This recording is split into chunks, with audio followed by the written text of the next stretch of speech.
ওদের সম্পর্কের মধ্যে কি কোনোদিন কোনোই সুখস্মৃতি ছিল না কমলিকার? একদিন তো ওদের সম্পর্ক ভালো ছিল। অন্তত সেই দিনটাকে মনে রেখে তো সেটাকে অসম্মান করা উচিত হয় না, তাই না? তবে যাই বলো দিদিভাই, আমি দেখলাম আমরা যা ভেবেছিলাম সবটাই ভুল। কমলিকা মোটেও ফিরে আসতে চায় না। ওরচিটাই মনে মনে গুমড়ে গুমড়ে কষ্ট পাচ্ছে। এক কথায় যা কিছু ক্ষতি হবার হচ্ছে আমার ছেলেরই। না না মেজবান, এটাও বোধহয় পুরোপুরি ঠিক বললে না তুমি। একটা সময় আসে যখন সব আস্তে আস্তে সয়ে যায় মানুষের জীবনে। জীবন কি না হলে এগোতো মেজমনি? জীবন কখনো থেমে থাকে না, থাকতে পারে না। বুঝলে বাবু, এইসব ডিভোর্স আজকাল খুব হচ্ছে। প্রায় সব ফ্যামিলিতে এরকম দু একটা কেস পাওয়া যাবে। কিন্তু আমরা তো মধ্যবিত্ত, মিডল ক্লাস ভ্যালুগুলো তো এখনো আমাদের মরেনি। তাই আমরা ঠিক এই ডিভোর্স ব্যাপারটা অ্যাকসেপ্ট করতে পারি না। সেই আমাদের বাড়িতে এরকম একটা ঘটনা ঘটবে কখনো কল্পনা করতে পারিনি। এখন তো মনে হচ্ছে আটকে রাখার আর কোনোই উপায় নেই। এই ভাঙন আর কোনোদিন জোড়া লাগবে না। কে জানে দিদিভাই, কমলিকাকে তো আমার ওরকম মেয়ে বলে কোনোদিনও মনে হয়নি। আর সেদিন কেউ যেভাবে এসেছিল, ওর চোখ মুখ দেখে পরিষ্কার বোঝা যাচ্ছিল ও ওরচির জন্য খুব কষ্ট পাচ্ছে। হতে পারে সেদিন ওরচির সঙ্গে কোনো মিসআন্ডারস্ট্যান্ডিং হয়েছিল। মানে ব্যাপারটা খুব সেন্সিটিভ হয়ে আছে তো। দেখো পলু, এটা কখনো উত্তর হতে পারে না। মা লক্ষ্মী ওই ধ্রুব সেন বলে ব্যক্তিটিকে দিয়ে ডিভোর্সটা করাতে চাইছে ডেলিভারেটলি ওরচিকে অপমান করার জন্য। আর হাজার হোক, একদিন তো শ্বশুর বাড়ি বলে মেনে নিয়েছিলে এই পরিবারকে। আমরাও তো তোকে বউ বলে বরণ করেছিলাম। সেই আমাদের সামনে দাঁড়িয়ে তুই ডিভোর্সের কথা, এমনকি ওই ধ্রুব সেনের কথাটা বলতে পারলি? হ্যাঁ, এই তো শিক্ষার নমুনা, এই তোর লেখাপড়ার নমুনা। ভাগ্যিস দিদিভাই, আমরা কেউ অত লেখাপড়া করিনি, অত পণ্ডিত হইনি। তারপর বাহার সঙ্গে সেদিন কি খারাপ ব্যবহারটাই করলো। বাহা সম্পর্কে বাইরের লোক, ওকে সরিয়ে দাও, এই সমস্ত কথাগুলো তো না বললেই পারতো।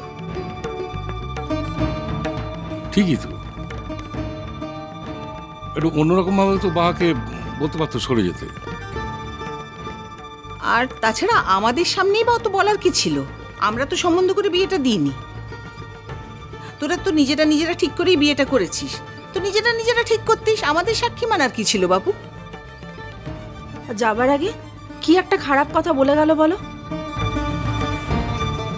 কোনটা?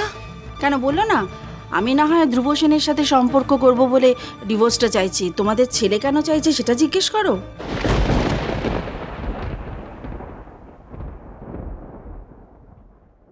আচ্ছা যাকে ছাড়ো তো এসব কথা, এখন বাদ দাও। বলছি যে সাঁঝবাতি কি বাবিয়ার বাড়ি থেকে বিকেলে ফিরবে এরকম কিছু বলে গেছে?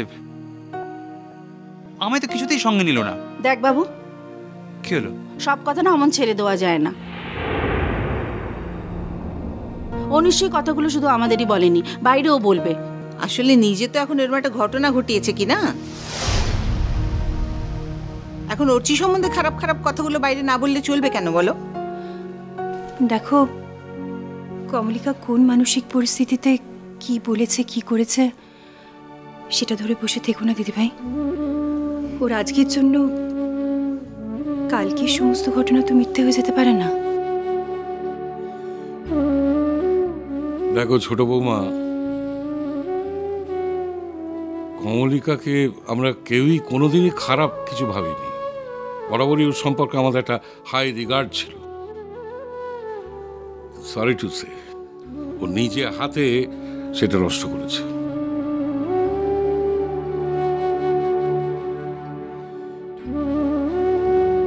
মা, ও মা, মা বাহা কোথায় গো? সাজবাতিদির সঙ্গে কি কোথাও বেরিয়েছে? না তো, সাজবাতি তো একাই গেছে, কেন বাবা বাড়িতে নেই? কই না তো, আমি তো একটু আলমারি গোছাবো বলে ওকে খুঁজছিলাম, সারা বাড়ি খুঁজলাম, কোথাও নেই ও।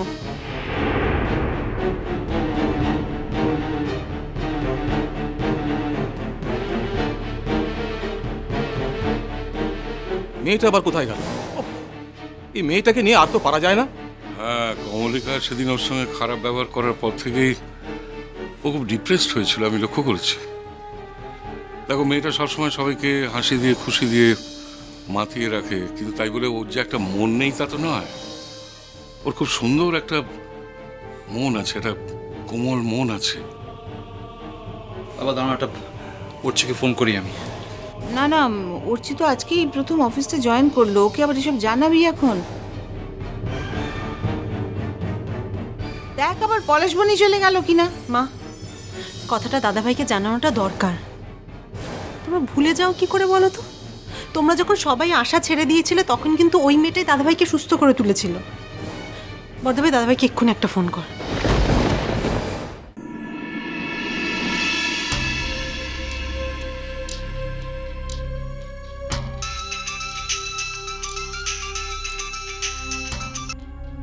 হ্যাঁ দাদা ভাই বলো। এই বলছি, তুই কি অফিসে? হ্যাঁ, একটু বেরোচ্ছি অফিস থেকে কাজে। বলো কেন?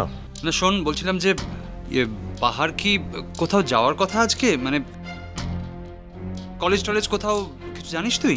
না তো, কেন বাড়িতে নেই ও? না রে। আমি তো আমার নিজের লড়াই দিয়েও কাজটা করাতে পারি, এটা আমি কিছুতেই মেনে নেব না। মো তো এখন দেখছি যে এর ভিতরটাতে মোর কোনো জায়গাটাই নাই। হ্যালো অর্চি, বলছি যে মানে বাহা পলাশবনি গেছে কিনা কি করে জানা যায় বলতো? গেলেই জানা যায়। কি? হ্যাঁ দাদা ভাই, বাহা পলাশবনিতে গেছে। আমি এক কাজ করছি, আমি বাস স্ট্যান্ডে গিয়ে বাহাকে ধরার চেষ্টা করি। যদি ওখানে না পাই তাহলে আমি সোজা পলাশবনি চলে যাব। কি বলছিস কি? তোর তোর অর্চি, তোর নিজের শরীরটা এখনো ঠিক হয়নি পুরোপুরি।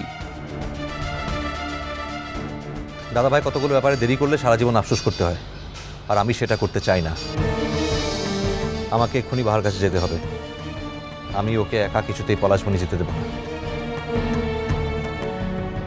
Hello Archi, Archi hello. কি বললো অর্চি? কি যে বলি এখন? উফ, এই লুকোচুরি খেলায় আমিও আর পেরে উঠছি না। কিরে বাবু, কি বললো বল না? অর্চি কি বললো বল? কি রে, শরীর খারাপের কথা কি বলছিলি? হ্যাঁ রে, ও জানে বাহা কোথায়?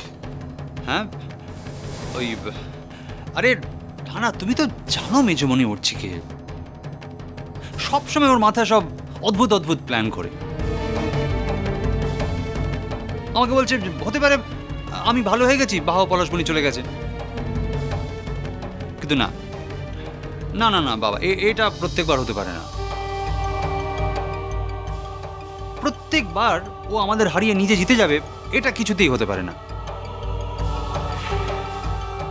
আমি যাচ্ছি, আমি নিজে পলাশবনি গিয়ে ওকে ফিরিয়ে আনবো, একেবারে পার্মানেন্টলি ফিরিয়ে আনবো। তোমরা গেলে যেতে পারো আমার সঙ্গে, চলো না সবাই মিলে দোলটা এবার পলাশবনিতে কাটিয়ে আসি। Brilliant plan. আগের বার তো ওই যেতে যেতে মাঝপথ থেকে ফিরে আসা হলো, মনে আছে?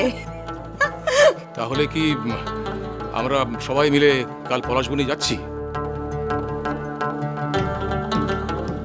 চল তো বাবু, চল তো, এই সবাই মিলে গিয়ে ওটা ঘেঁটি ধরে মেয়েটাকে ফিরিয়ে নিয়ে আসি। এই বাবু, এবার আমাদের সত্যি যাওয়া হবে তো? হ্যাঁ, আরে হ্যাঁ তেরি, এই সময় সাঁঝবাতিটা বাপের বাড়ি গিয়ে বসে আছে। এই রূপু, যা তো ফোন করে বলতে এক্ষুনি চলে আসতে। বাড়ি সূত্রে সবাই মিলে যাবো, একটা ভালো করে প্ল্যান করতে হবে না? আমি এক্ষুনি যাচ্ছি বর্দা ভাই। সত্যি সত্যি যাওয়াটা হবে তো দিদি ভাই? আরে হবে মানে হয়ে গেছে। এইসব ব্যাগ ফ্যাগ প্যাক করো, প্যাক করো। এবারে দোলটা আমরা সবাই মিলে পলাশবনিতে কাটাবো। বর্দা ভাই, এবার কিন্তু দোল পলাশবনিতে। মা এবার সত্যি দোল পলাশমণিতে। ইয়েস।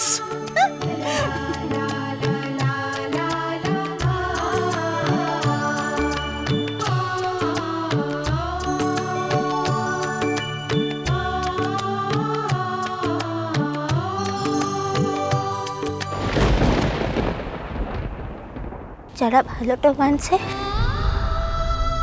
তারা অমন করেই পড়েক আর অমন করেই চলেক।